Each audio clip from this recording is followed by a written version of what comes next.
Hello, everybody, and welcome back to the SCP Foundation. Sorry, it's been a couple days since I last posted. I got sick with COVID over this past week, so I haven't been able to have the energy to come and record. I'm still getting a little bit over being sick, so excuse my sick sounding voice as I record this. And I'm gonna try my best to edit out any moments I got a cough really bad. Excuse me. But anyways, that's pretty much what's been going on these past few days and why there hasn't been a video in, I think, like 5 days? Because I've been recovering from dealing with COVID. But anyways, without further ado, let's go ahead and jump into SCP-004, 12 Keys and the Rusty Door. It has an object class of Euclid. When handling items SCP-004-2 through SCP-004-13, proper procedure is vital. The items are not permitted to be moved off-site unless accompanied by 2 Level 4 security personnel. Under no circumstances should any other component of SCP-004 be taken through SCP-004-1. The effect of doing so are as yet unknown. Excuse me. And the current cost of experimentation makes further research impractical. Should any of the objects contained within SCP-004-1 reach containment or the faculty be breached, the keys must be brought inside and the door closed prior to activation of Site-62's on-site warhead. Unauthorized removal of keys from the testing area is grounds for immediate termination. Level 1 clearance is required for basic access to SCP-004-1. Level 4 clearance is required for use of SCP-004-2 to -13. Excuse me. SCP-004 consists of an old wooden barn door and a set of 12 rusted steel keys. The door itself is an entrance to an abandoned factory and data expunged.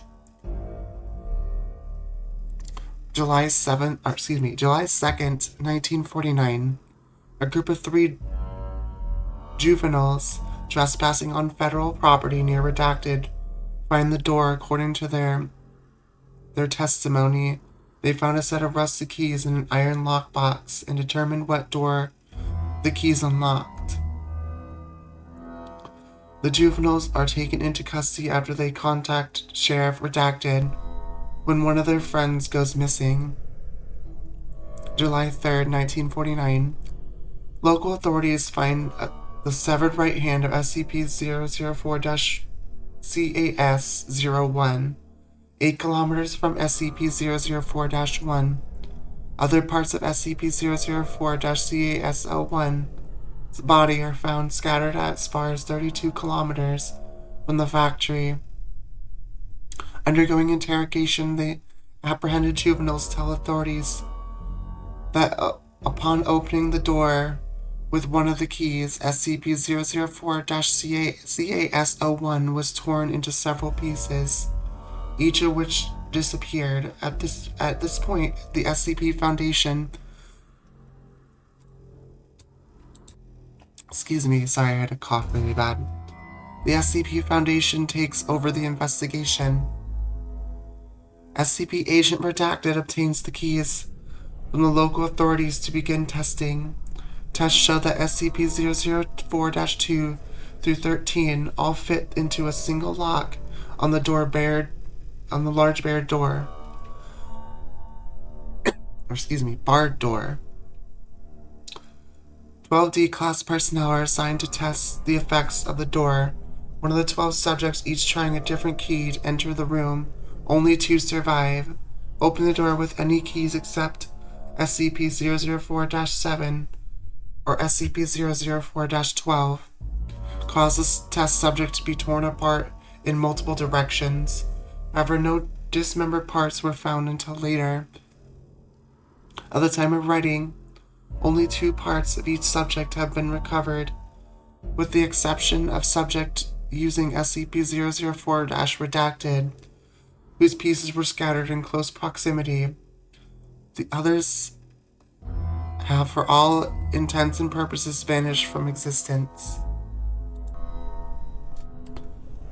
Of the 2 surviving subjects, only one, having used SCP-004-7, have returned unharmed.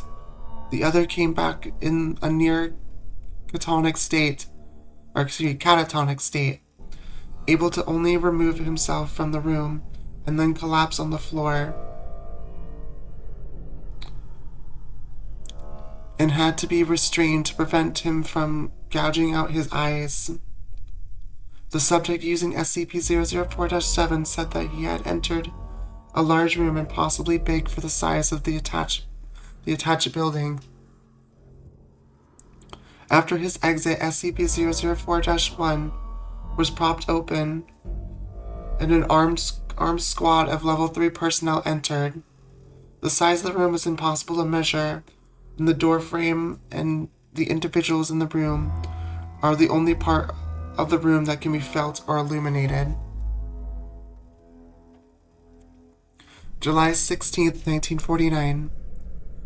The juvenile suspects and Sheriff Redacted are terminated. August 2nd, 1949.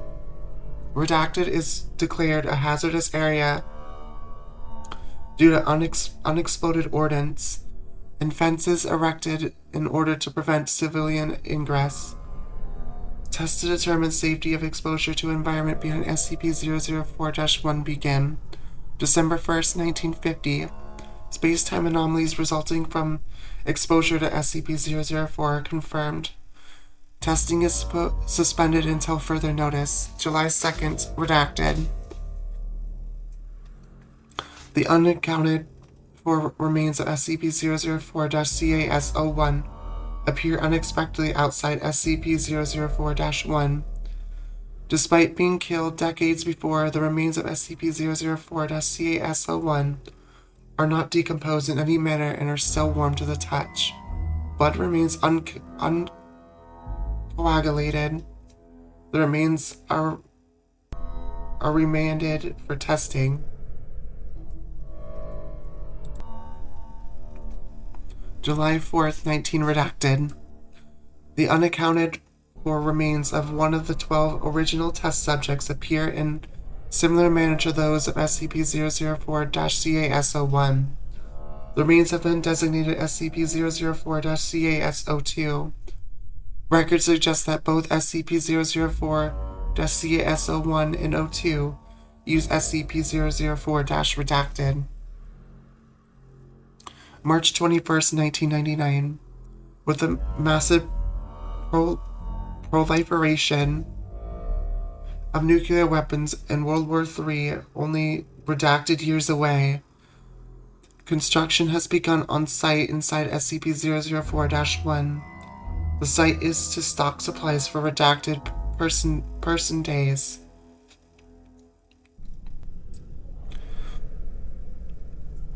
March 21st, 1999. Redacted has ordered the site inside SCP-004-1 to be expanded to include emergency storage for mobile SCP-redacted specimens and a redacted petabyte database for the storage of all SCP data. The facility is now referred to as Site 62.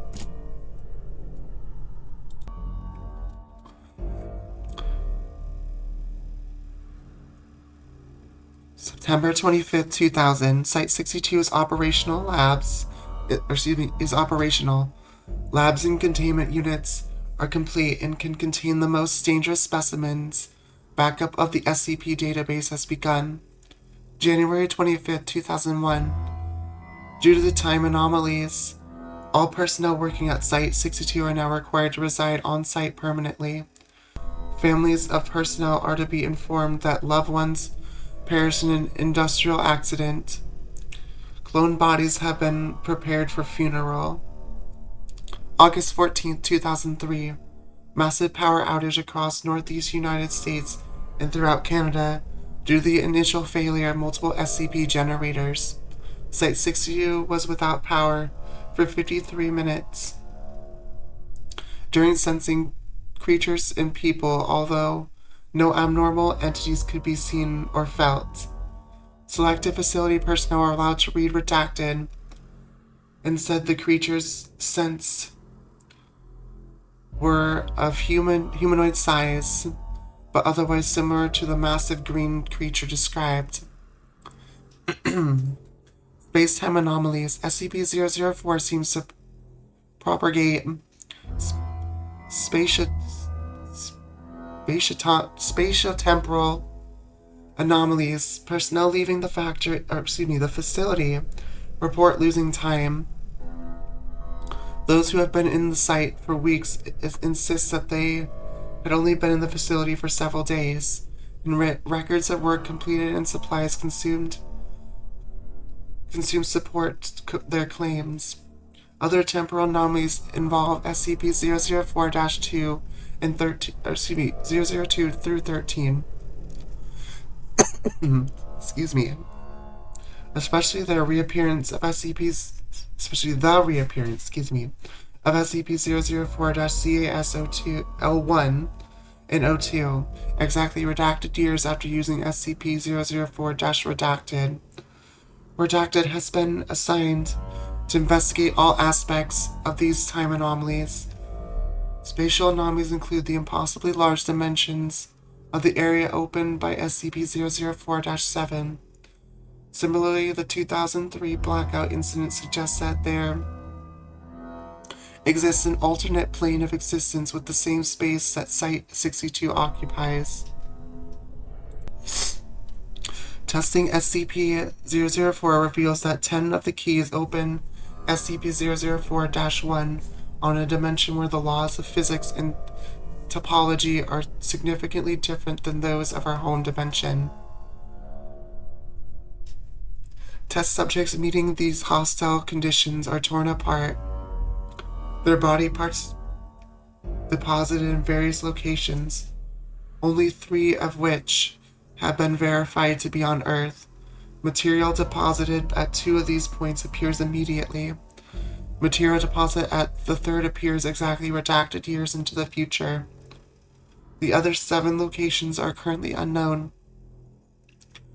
Current testing focuses on 2 avenues of research. The first is finding ways to survive SCP-004's hostile topologies. The second data expunge suggests that SCP-004-2 through 13 may open doors other than SCP-004-1. Mental health effects of SCP-004-12. All D-Class personnel using SCP-004-12 return in a catatonic state, unable to speak. Some may have enough energy left to try, good lord, I can't read today, to claw out their eyes. Of the 16 subjects, only 4 have survived. Only 1 has regained speech following long-term psychotherapy. He was able to tell the psychiatrist that he saw a massive green creature, so large that much of its body extended beyond his field of view. He reported innate fear and sudden recognition, as if it were something buried deep in his primal fears, and forced implantation, incomprehensible memories. Subject displays acute anterograde and retrograde amnesia.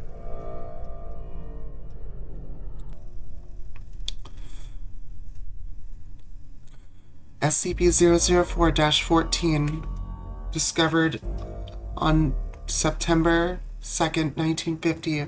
Object was discovered elsewhere in factory area in the previously undiscovered manager's office.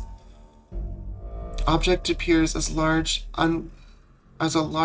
unvarnished wooden box. The box may be unlocked by the safe key, SCP-004-7, as well as 5 of the unsafe keys. Unlocking SCP-004-14 with SCP-004-7, the box opens automatically on hinges.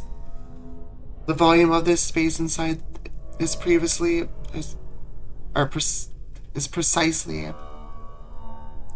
5 times greater than the outer dimensions imply. Items placed within while the lid remains open do not affect the weight or any other properties of the box. When the lid is closed and locked, however, all the items inside vanish irretrievably. Personnel locked inside the box are also irretrievable. Although losing personnel in this fashion appears to affect significantly the dreams experienced by data expunged. Alright, sorry about this one, guys. Sorry you had to deal with my sick and barely hanging on voice for this video. But I wanted to get one out since it's been a couple days and I was feeling well enough to record.